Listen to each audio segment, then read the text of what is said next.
Look out, the captain's away. The Rugby League Hour, brought to you by MicroBio Solutions Limited, makers of Effluix, the new way to clean up dairy effluent and wastewater while increasing the fertiliser value of your irrigation in one easy step. Visit microbio.co.nz for more. Strong, powerful, try. Welcome to it, the Rugby League Hour. My name is Martin Devlin. And I'm Tony Kemp. Tony was, of course, coach of the Warriors. He's played professional league in both hemispheres, and 25, was that 26? Yes, one more than Howie Tamati. There you go. Okay. Joey Johns is going to be our very special guest at 3:30. The way the show rolls is we have a weekend roundup where we go through what has happened in the NRL over the weekend and look at that points table. Up the wires, where Tony's going to break down where exactly the side is at right now. Best signs, best games played so far, where we need to improve. Where does the side need strengthening? Options from here on in with 6-7 with Roger. Fullback, wings, do we know our best 13? Do we know our best 17? And is the Raiders on Friday night a must win? We're going to go through game by game as well. The Effluix Cleanup Award, Tony's top 5. But we kick it all off every week with what we call 6 again.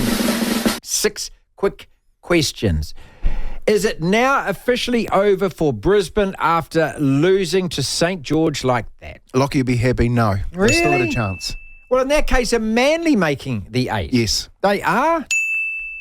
Are the Dolphins definitely making the finals? For the first time. Are they making the 6? Well, they every chance. They keep winning. Cronulla had lost 5 out of 6 before the weekend. They then put 50 points on the Tigers. Are they back? Well, you needed a rest, Nico. They got it and they get 50 points because of it. Is that a yes? 100%. Who gets the wooden spoon, Tigers or Eels? I'm only saying because Mitchell Moses is back and going to give it to the Tigers. Well, Benji better not hear that, mate. And who wins Origin 3, Tone? You know. Come on, Marty. You've got a maroon jersey under that blue one. I just think that man for man, we'll ask Joey about this, 13 on 13, I think it's 20 points to the Blue. The Weekend Roundup. Only 5 games played. It kicked off on Thursday night. Dolphins 36. The Rabbits had a 5-match winning streak. They lost it 28. Yeah, and I'll tell you what, the Dolphins just keep on winning. You know what I mean? They keep going through it without Latrell Mitchell's elsewhere, and they just didn't look anything like it. They had it wrapped up early. Sharks, as I said, smashing the Tigers 58-6. Yeah, and that's because Nico Hines needed a rest, and the rest of the boys needed a run, and they did the job. The Titans are bizarre, aren't they? Because they win games. I like young Campbell at 5'8". I think he's a kid of the future. He's gonna get some size. You got to remember that. If you look at one bloke, Greg Inglis, he was the same size when he started. And bulked up like that. Okay, well, that game was over after the Titans got a pretty handy early lead. Same as Broncos versus Dragons, and the Dragons winning that. The thing with the Bronco, I said, Lockie, that they had a chance to make it. They got the easiest run home. They had no Reece Walsh, no Reynolds, no Cobbo, no Carrick, and no Haas. All right, you put those 5 alone back into that Broncos side, a different team. Sea Eagles smash your old mob, the Knights, and after the Warriors faced an unacceptable bunker blunder, they did exactly the same, Tone. They missed a blatant forward pass for the first try there. How does this continuously happen? I'll tell you what, I just like that winger sent him in full flight when he's running, you know. Saab going for it down the sideline there. He's beautiful. It was a forward pass, but 44 points, mate. They could have had 4 forward passes and still won it. All right, the way it works, top 8 right now. Storm, Panthers, Roosters, Sharks, Dogs, Dolphins, Sea Eagles, Cowboys in that order. The top 4 have got a little break. Bulldogs are on 24, Dolphins are on 24, Sea Eagles 23. Cowboys are on 22 alongside the Dragons just below them. Then you've got the Knights, the Raiders on 20 points. The Warriors are on 19. The reason that I'm going through this is because you said just a minute ago that the Broncos still have a chance. They're on 18, Titans are on 18, Rabbits are on 18. Does that mean then that the Titans and the Rabbits on the same points that the Broncos also have a chance? No, they don't, because they've got a harder run home. And I think that the Broncos possibly, if the Titans don't, they've been scratchy all year, the Cowboys. You know, and they play the Broncos. If the Broncos get the Cowboys, I reckon they sneak in. Okay, well, this is their fixture list, and this is to give you some solace, Lachlan. Away the Knights. Win. Home Dogs. Win. Oh, come on. Away Titans. Win. Away Cowboys. No, this is the one. If they win that, they're in. Home Eels. Win. Away Dolphins. Well, it's not really an away game, is it? Because they'll probably play that at Suncorp, won't they? Win. And then they're not beating the Melbourne Storm at home in their last game, Tony, okay? Yeah, I reckon they get most of those games except that last one. Why are you so confident in them then? Because when you look at the points table at the moment, they are a couple of wins outside the 8, which means those teams who are sitting 6th, 7th and 8th at the moment are going to have to drop points. Let's just look at the Eagles at the moment, because you also said that you think that they now are going to make it 9, 1 and 7. But they're as hot and cold as all the other teams around them have been. Well, Turbo's back. You know, you bring Daly Cherry-Evans back from Origin. It's a different looking side. I think they hang on. I think the Sea Eagles hang on in that run home, especially with Turbo being back in the side. And when they do get it right, like they did yesterday against Newcastle, they look really good. The Broncos, they get players back. They get those 5 players back. Yeah, but they're still going to have to win every single game, mate, aren't they? Oh, look, well, if you look at that draw, they're capable of winning those games. You know, they've only got Melbourne. They ain't got Penrith. They don't come up against Cronulla. They don't play the Roosters. Now, the top 4, I think, is sorted. The Roosters, Penrith, Roosters and Sharks. Melbourne. Yeah, Melbourne, yeah. And of course, you got Cronulla up there as well. But I think that top 4 is sorted. But I think the Broncos, if they do get the players back, for me, any team out of the 10 to 17, it's only the Broncos that really can get on a run. I think the Warriors runs too hard. Oh, well, we're going to separate the Warriors and talk about that in a few minutes. So I want to also talk about these other teams which are in and around the Warriors at the moment, because top 4 is gone. I think top 6 is gone. So I think we're fighting for 7th and 8th, and there's about 7 or 8 teams in there. Cowboys are 9 and 8. Dragons are 9 and 8. These two teams, I can't get a handle on them. They're as inconsistent as the Warriors have been. None of these teams are getting on a roll and getting 3 or 4 wins in a row. They're winning a game, losing a game, losing a game, winning a game, winning 2 games, losing. And it's been like that the whole season. And it's, Marty, when you're watching the comp, you're looking at runs. Of course, so you had the Rabbits, they went on a run, they lose Latrell, they can't keep it going. You've got the Roosters, they go on a run and they're looking really good. The Storm and the Panthers just keep on winning. You wonder where in that bottom 7 sides is the run going to come from. The only run I can see, and I'd throw the Warriors in there, is the Broncos. The Warriors, that game that they played last week before the bye, I thought was their best game of the year. But they're going to have to produce that every week. They're capable. Well, you can't say that they're not. They are capable, but they couldn't get them. And we said they're up against the Bulldogs. The Bulldogs are fighting to get in the top 6. You know what I mean? They got to go there again. You know, the Bulldogs win a point. They win it by a point the week before. Then they come up against the Warriors. They win it by a point. And people say, well, it looks like they're ready to lose.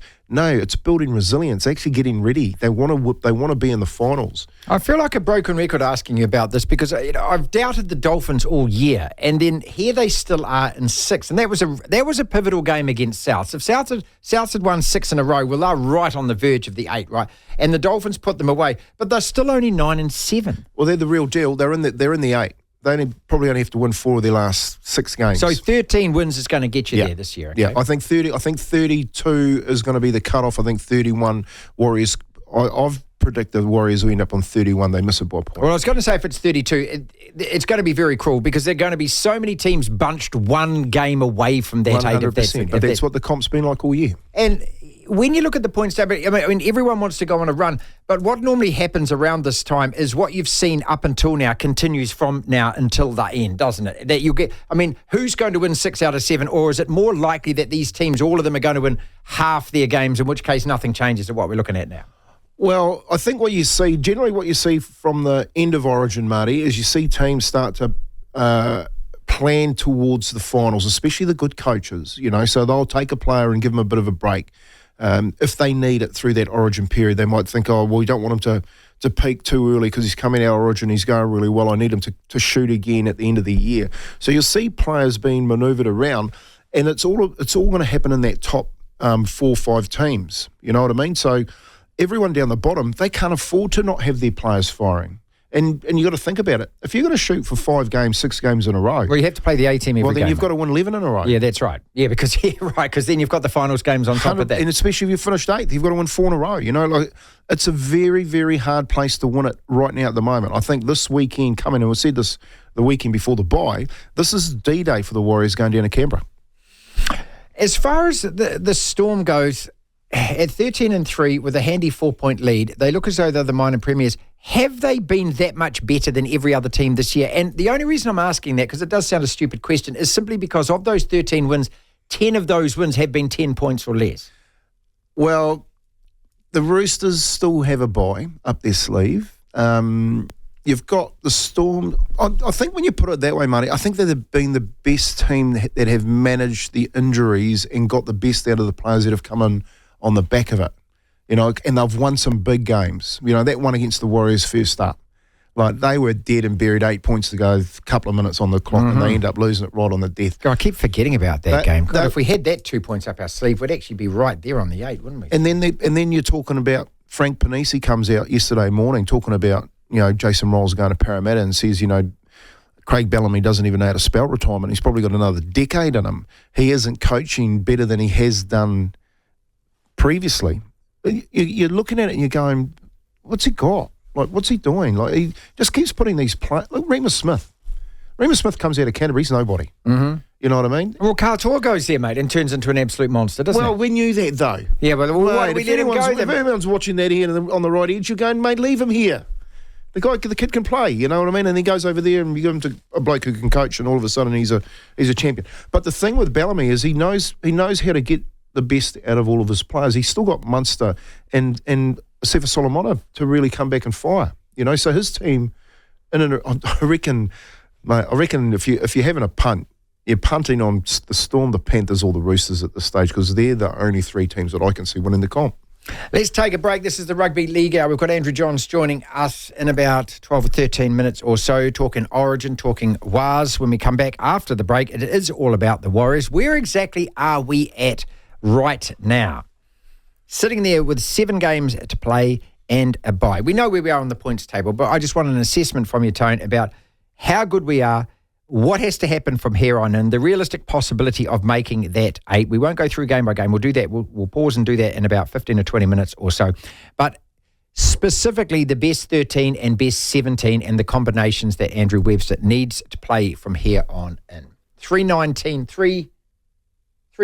time it is.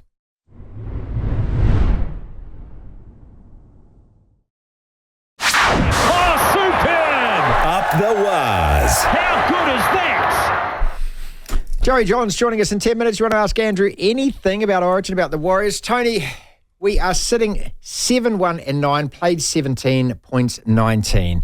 A grade so far on the Warriors season?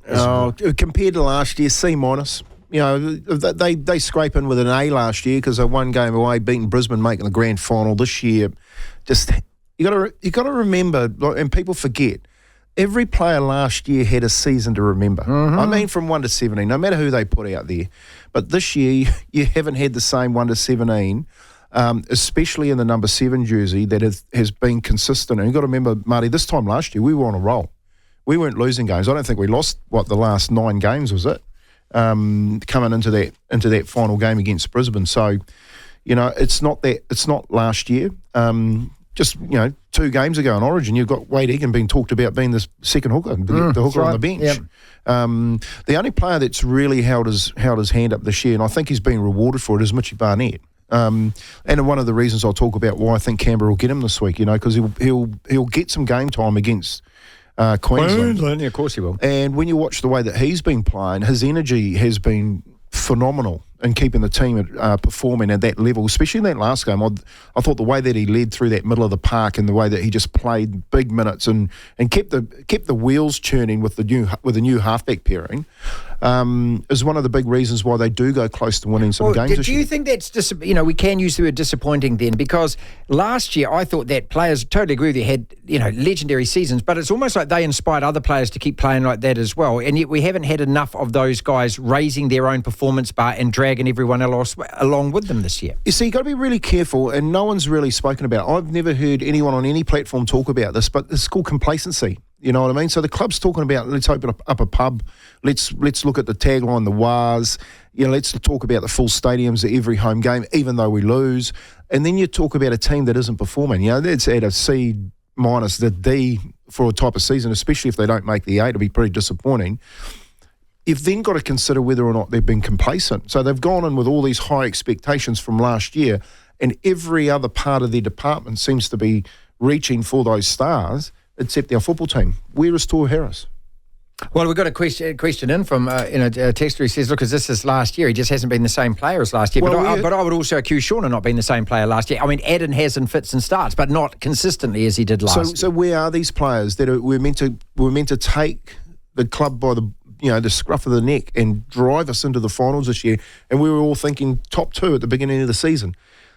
Toa Harris is out at the moment. He's come off the bench in the last 2 games. You've got Sean out. He's been in and out.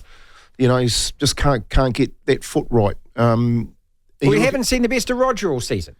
Well, Roger shouldn't be playing in the centres, mate. When you've got to be really careful that you start to emulate players. You know what I mean? Say, hey, Tony Kemp, you're going to broadcast like Marty Devlin. Like, mate, pull your head in. You know what I mean? You can't say, Roger, you're going to be just like Joey Manu. Joey Manu is the best centre in the world. He's the best centre. Our poor mate was the best fullback in the world because he got made the NRL Player of the Year, didn't he? The Daily M. But he's never played centre. So you're expecting him to come into the first year and set the world on fire. And I'm going to buy. See, the thing with poor old Roger, he bought into it. Hey, I'm going to do what they told me to do with Roger and be this roaming player that Joey Manu is and comes around each side of the centre, plays a bit of sweep at the fullback. But he just never been able to hit it. Do we know our best 13 and our best 17? Do you think that Andrew Webster knows his best 13 and 17? Well, I think through design, and I'm talking about injuries, he's been given his best 17 with which has been led around the football field at the moment by Tamari Martin and Chanel Harris-Tavita. You know what I mean? I think those 2 kids, what they've done, and the best football that I've seen them play this year was when they beat Penrith. They beat the Dolphins. They had the bye, and they came back and beat the Cowboys. Away from home. And with those 2 blokes leading them around the and then of course, don't also forget that for the first 14 or 15 minutes or so against Melbourne, after that bye, we looked like a side that could beat any team in the competition. Well, we were 14-0 up. We're 14-0 up, and remember it was 65-6 the tackle count or something insane like that, right? Yeah, and then we go back into the show. But I think by design and through this injury toll, he's been given an opportunity to leave the side out here because their best game was the last one. For me, the best game was the last one against Canterbury. You saw, because when you're watching football, Marty, the first thing you look at is the contact and the collision. All right, spot on, all game. It was committed as hell, wasn't it? You know what I mean? And then they just, all but for a couple of poor kicks, I thought that let them down.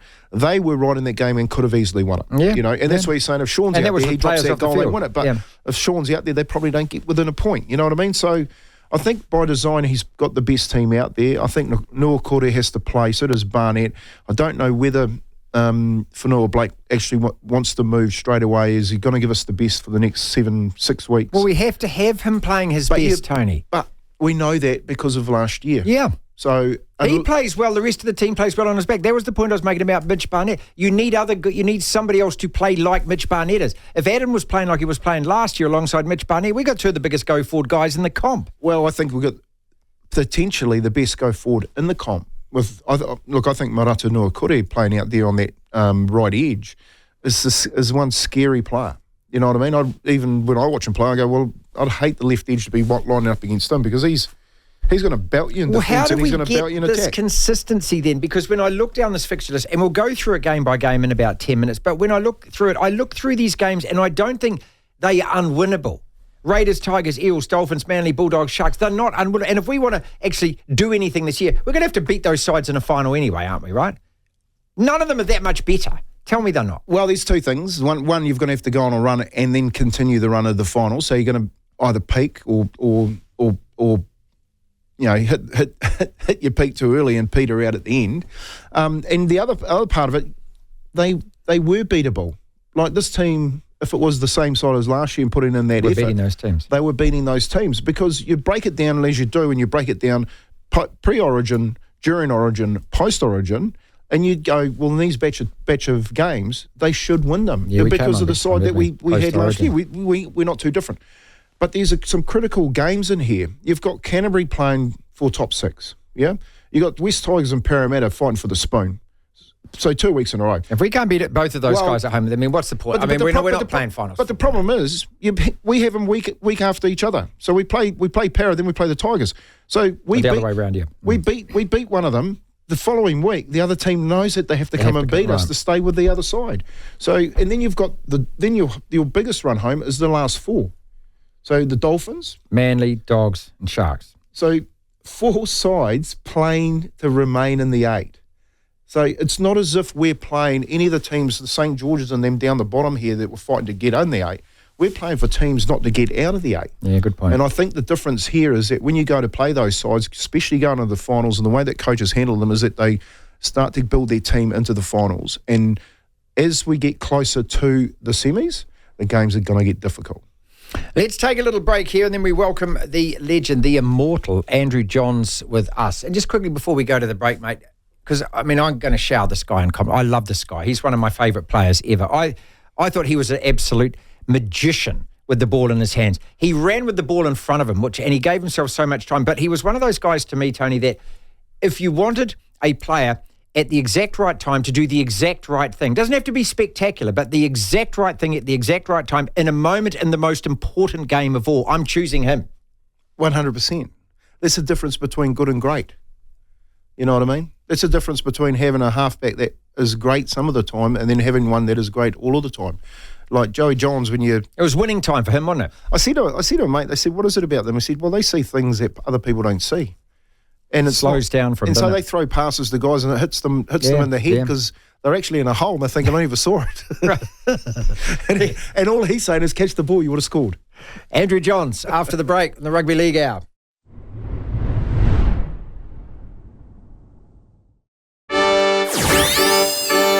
He's a ledge.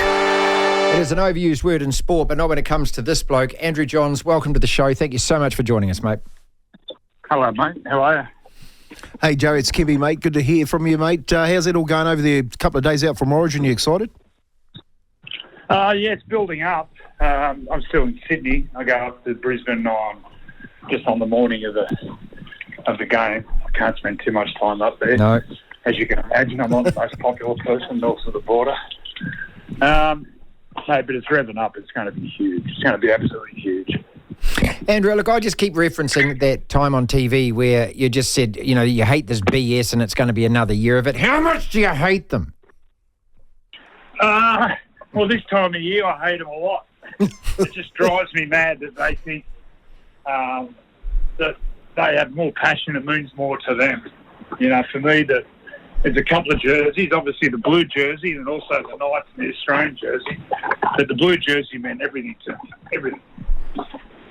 Yeah, Joey. Like, if you're looking at the game 2 and the way that I've never seen a New South Wales team play that well in the first half of an Origin game. Do you think that going up to Queensland they're going to be given this sort of same space to create what they created in that second game?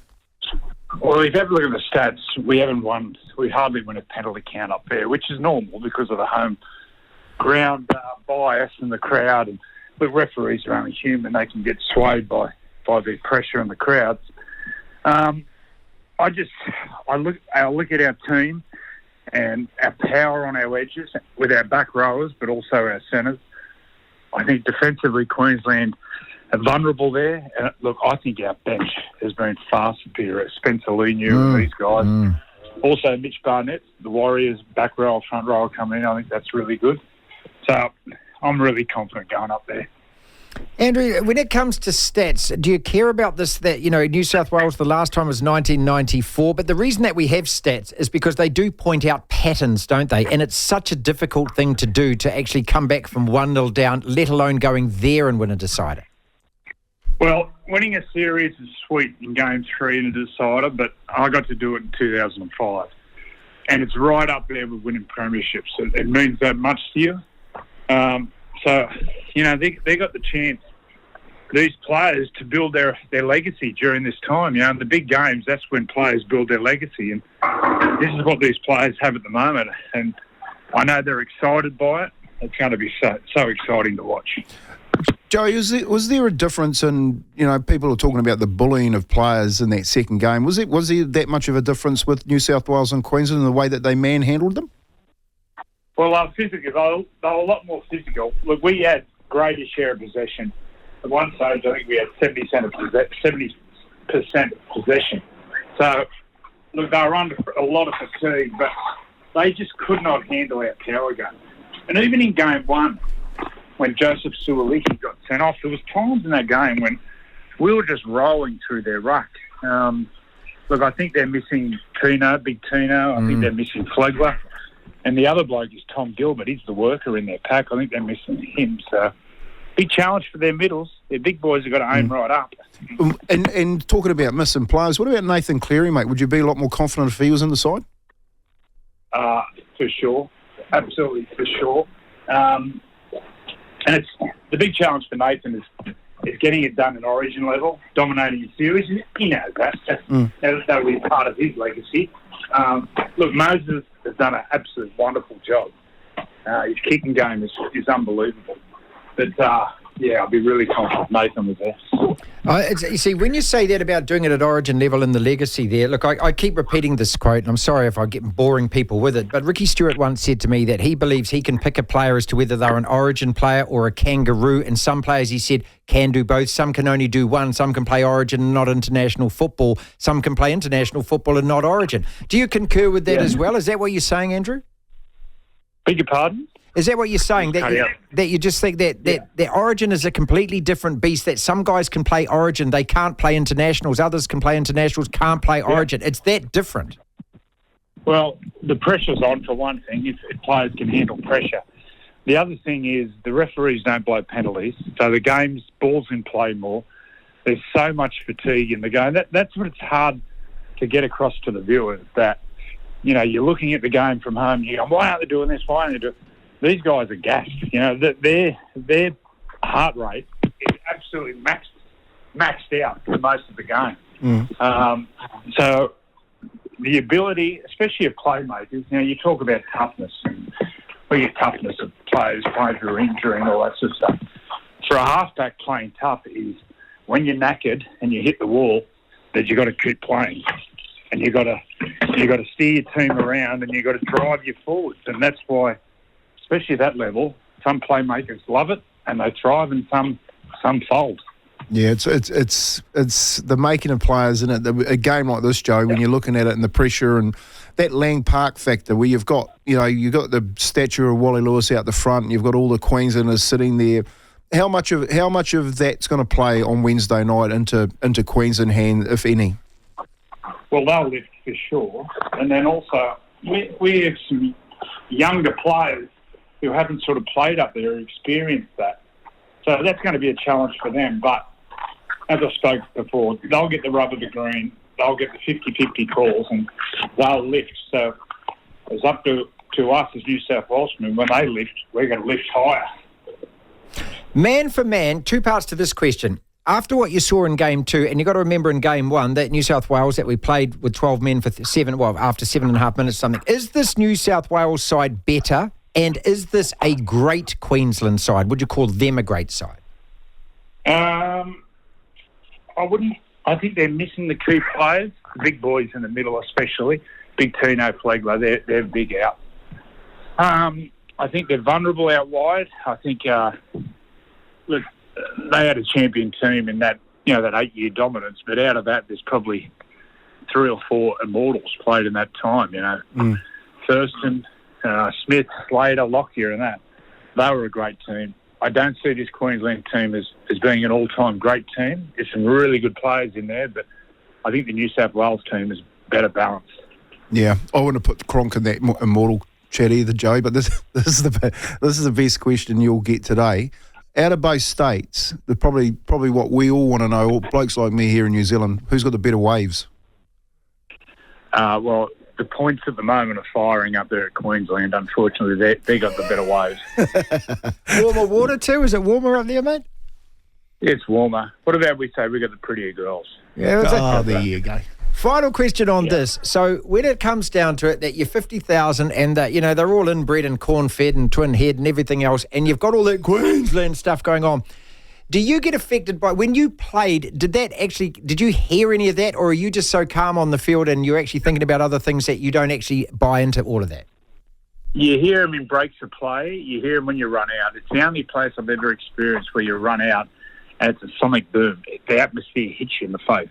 It doesn't happen anywhere else, and it's because of the atmosphere that they're so close to you. But during the game, breaks of play, try scored, pack and scrums, you can hear them screaming. But, once the runner play, you're that focused in on it. Did anyone ever say anything nice to you? Like when you say you go up there, and have you bumped into a whole lot of Queensland? Is there at least one or two of them that go, Andrew Johns, wow, let me get a picture with you, or are they all giving it to you? No, they all give it to me. There's no nice. There's no nice this time of year. Come to Raglan, mate. We'll look after you. Well, I wish I was at Raglan right now. I know there's a swell there, so I might be coming over the end of the year. What a pleasure to have you on the program. Thank you so much for being so generous with your time. Hey, just before I go, Kempy, I'd love your opinion on this. The next team that comes in the NRL for me has to be a team out of the South Island. Has to. Yeah. There's players down there. I worry about not having enough quality players to have that many. But if we have a team in the South Island, there's more players down there. We can generate local talent from there. But also, is it big brother, little brother, South Island, North Island? I can imagine the rivalry would be huge. Well, it has been talked about on numerous occasions, Joe, to emulate a state of origin Atora into Ireland. They had it in rugby over here, north and south, to try. You got to try those things. But just to give, I support another New Zealand team coming to the competition for the pure fact that the NRL relies on New Zealand as a recruitment ground. And what needs to happen, Joe, is the people like yourself, Full Gould, all of the Cameron Smiths and all those guys, they have to put their weight behind New Zealand, because if we don't get a second team, then you're not going to get the best players, because we've got 5 rugby teams over here that will continually take all the best players. So they should do it now, because it's right for the picking. Well, I look at from afar, the popularity of the Warriors, the games sold out. If we could get a team out of South Island, then that rivalry between the Warriors and the team out of Christchurch would be huge. I mean, everyone in the country would watch it. So for me, it's a must. They get their SHIT together and get it done and sell it to the NRL, and let's get it done as soon as possible. Well, there's a couple of bids, mate. Your good old mate Frank Endicott's behind one of them. David Moffat, who is an ex-NRL CEO, is behind another one as well. Maybe we can even get them to combine for the good of the whole thing and just say... Well, maybe for the good of the game and for the country and for the South Island, they put it all aside and they come together and they have the best, proposal to the NRL there is. Hopefully common sense takes over and they get together. Yeah, they got a big new stadium down there, just about built. It's lined up for them. But like I said, Joey, the more blokes with voices in the game like yourself and the likes that get behind it. I just don't think Perth works, mate. I know that's been talked about, and I know New Guinea wouldn't work. It'd definitely work here on a weekend, having a South and a North Island team playing. It's a no-brainer. Good luck up there, pal. Good luck up there, mate. Okay. Have fun. Yeah, boy. Hey, cheers, good Joe. to chat, Kempy. Yeah, good to chat, Joe. buddy. Talk soon. Andrew Johns with us. Well, that's a news story right there, isn't it, eh? I'll tell you what, that man Frank has Endicott endorsed and them, that. I hope they're listening, because they need a bit of support. And I'm telling the truth when the only way that they'll listen, and I've had Is when guys like that talk about it, mate. they've got to use their profile. You hear, Bob Marley and all those people, when they were singing, they used it to politicise their actions and bits and pieces. Joey Johns and Full Gould and Lockyer and all them boys, they can do exactly the same. I'll tell you right now, if it was another Queensland team, then Lockyer would have all those boys harping from the rooftops. You know what I mean? They got another side in there. They got 4 up there now in Queensland. Mate, we're the biggest breeding ground, and I've had this conversation with Abdo. He knows that New Zealand is massive as far as we're a 5 retention million and recruitment. people market, mate. It's like having another bloody state is what they look at us as. Well, yeah, just have a look at our Super Rugby teams. We've got plenty of talent. Let's take a little break, come back, play head-to-head. Still the Iflux Award to do, TK's Top 5 on the Rugby League Hour.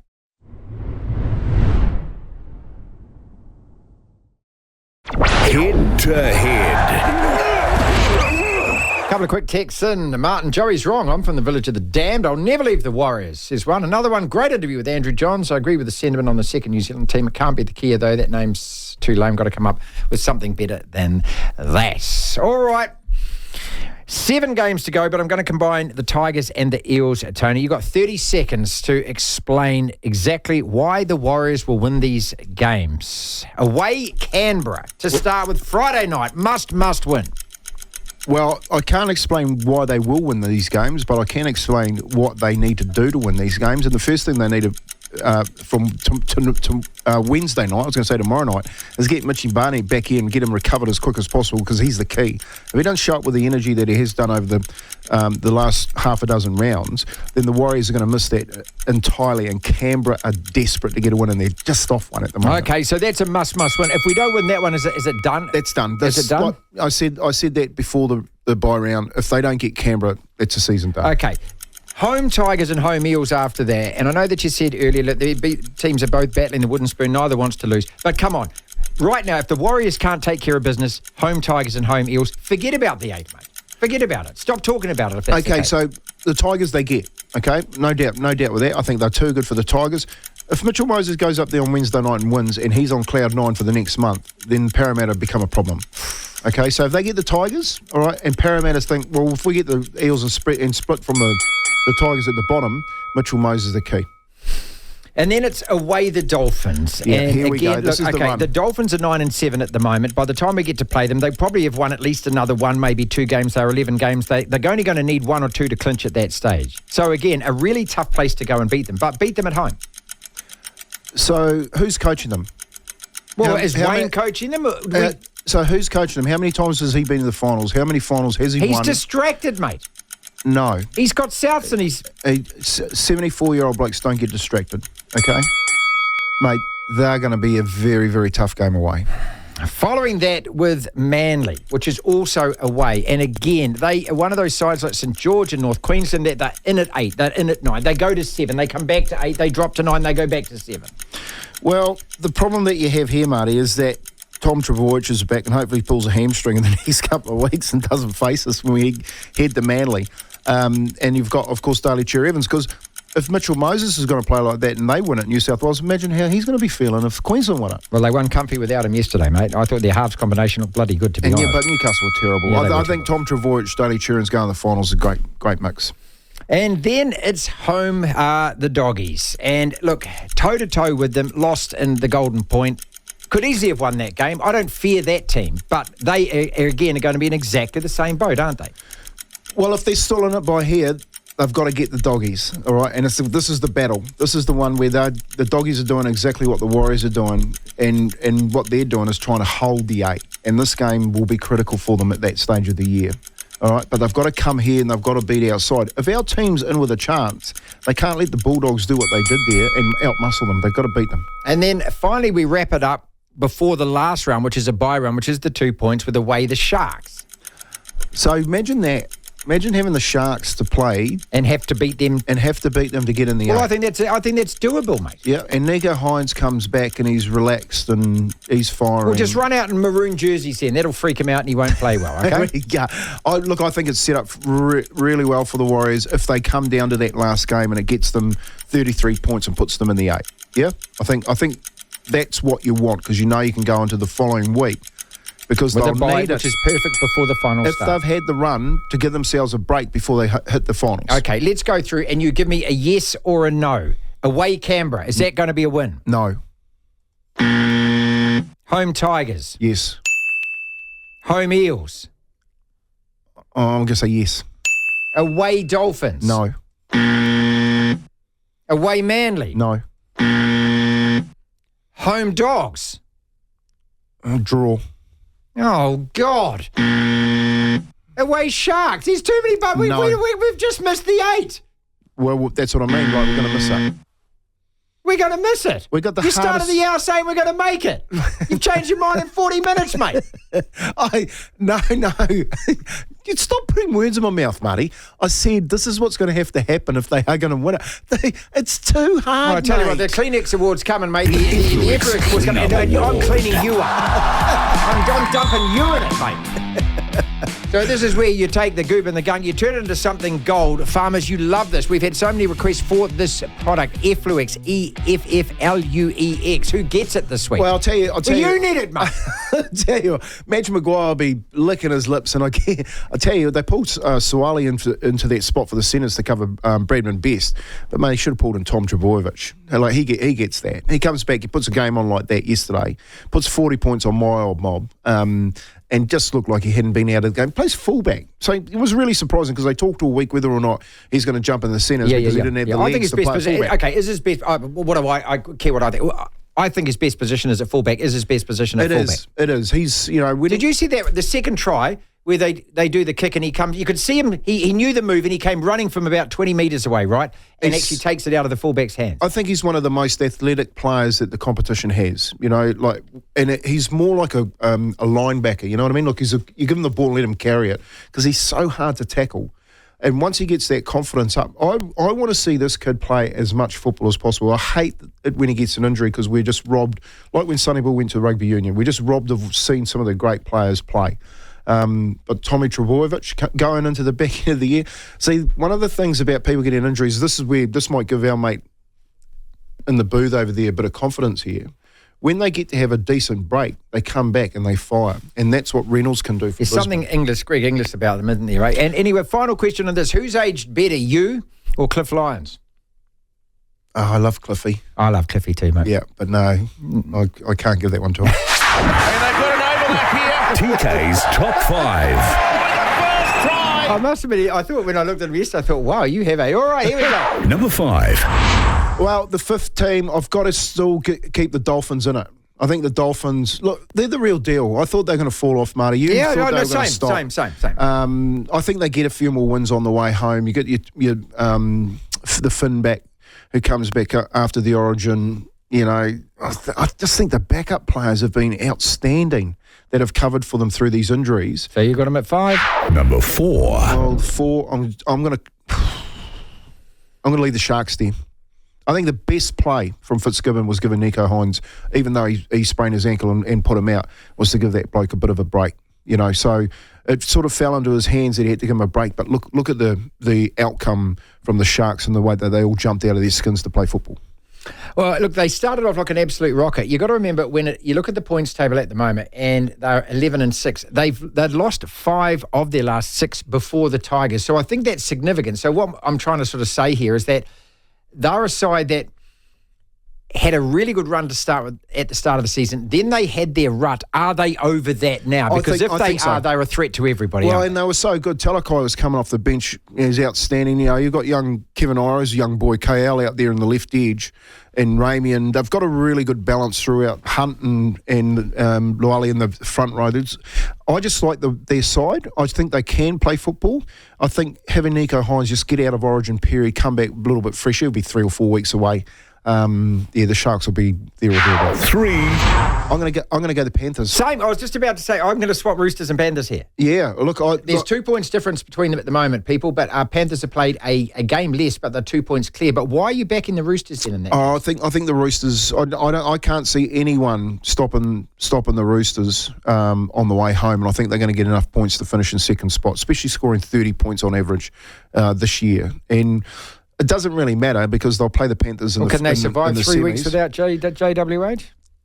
Yeah, I think they can. I think they've got enough cover. And again, big boy gets a break before the finals, comes back fresh. Yeah, okay. Especially in the front row. Yeah. Best thing for them. Number 2. Well, you know who they are. That's them. That's the Roosters. Are they capable of winning the whole thing? I think there's only 3 teams capable of winning this year. Storm, are they capable of winning? They are, 100%. Well, that means they're going to have to beat Number 1. or maybe somebody else knocks the Storm out. Maybe they don't have to beat them. Well, I'll tell you what I like about the Storm. I like that Munster's coming back, but I like, young Whālogo that played fullback for them. Well, Peppenhausen was out. He was outstanding. He scored those 2 tries from the scrum. You seen those? Mm-hmm. And you look at him and you go, well, mate, even Reece Walsh can't do that from a scrum. No, can you hear the moaning from the other booth? Oh, well, Reece, mate, Reece he needs Walsh, to play Reece he needs to play a runner game. He needs to play. Come on. If just to say, on Wednesday night, the one player I'm worried about, Reece Walsh on Wednesday night. All right, if he doesn't play, they won't win. But the Storm, Peppenhausen, Mate, the guy loves a try. And on the back of Jerome Hughes, I think is a special for the Daily M. They're going to be hard to beat this year. Just that consistency. And Bellamy, he's on fire. The man just set up the try. That was the Rugby League Hour, brought to you by MicroBio Solutions Limited, solving environmental issues using green technologies. Visit microbio.co.nz. It started with a Mitchell try. It'll finish.